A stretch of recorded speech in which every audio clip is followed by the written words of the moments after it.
जीतन राम मांझी के एक बयान सियासी गलियारों में इस प्रकार से उथल पुथल मचा देगी, इसका अंदाजा आप इस प्रकार से लगाइए कि तमाम पॉलिटिकल पार्टियों की तरफ से बयान आने शुरू हो गए हैं, आरोप प्रत्यारोप का दौर शुरू हो गया है।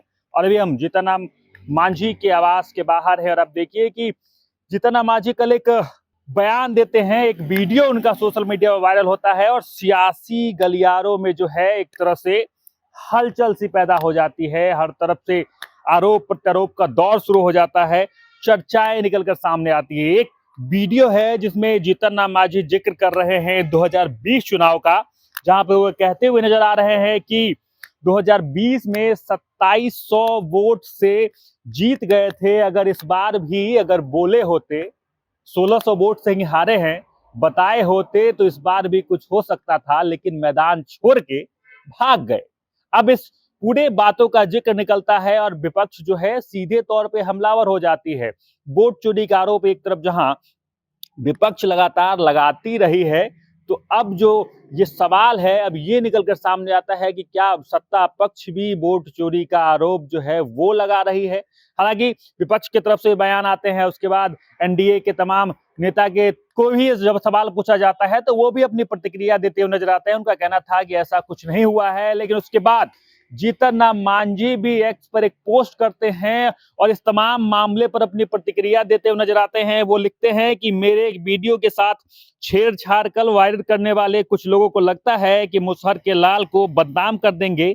ऐसे लोगों को मैं बता देना चाहता हूं कि मुसहर के लाल को कोई ना तो अपमानित कर सकता है, ना ही बेवकूफ बना सकता है। और आसमान पर थूकने वाले, तुम यह भूल रहे हो कि आसमान पर फेंका हुआ थूक तुम्हारे ही मुंह पर गिरेगा।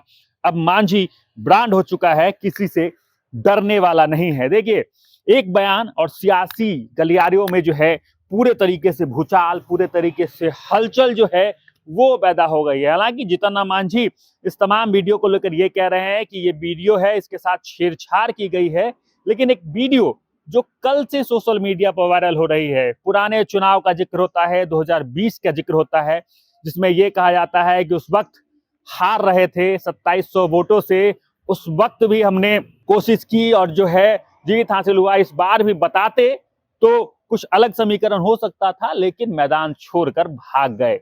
अब ये बयान आता है, गया जी से सांसद हैं, केंद्रीय मंत्री हैं जीतन राम मांझी, और हम पार्टी के संरक्षक भी हैं और एक बड़े चेहरे के तौर पर देखे जाते हैं। जिसके बाद विपक्ष भी लगातार हमलावर हो रही है, आरजेडी की तरफ से पोस्ट आता है, कांग्रेस भी बयान देती है, और उसके बाद बीजेपी की तरफ से दिलीप जायसवाल से भी जब सवाल पूछा जाता है तो उन्होंने कहा है कि ऐसी कोई बात नहीं हुई है, कोई वोट चोरी नहीं हुई है। उन्होंने भी अपना जो पक्ष है वो भी रखा है, लेकिन एक बयान ने पूरे सियासी गली में जो है पूरे तरीके से हलचल पैदा कर दी है। एक तरफ जहां ठंड का मौसम है, लेकिन सियासी गली में जो है गर्माहट सी पैदा हो गई है एक पोस्ट के बाद, जहां एक तरफ विपक्ष जो लगातार आरोप लगाती रही है वोट चोरी का, तो क्या अब सत्ता पक्ष की तरफ से इस प्रकार की बयान जो है वो आने शुरू हो गए हैं। इस तरह के सवाल भी खड़े हो रहे हैं। हालांकि जीतन राम मांझी ने इस तमाम बातों पर अपनी प्रतिक्रिया दे दी है। उन्होंने ये कह दिया है कि उनकी वीडियो के साथ छेड़छाड़ की गई है। बाकी आगे जो कुछ भी बातें निकलकर सामने आएगी, इस पर भी हमारी नजर बनी रहेगी। हमारे साथ जुड़े रहें और देखते रहें सच टॉक्स।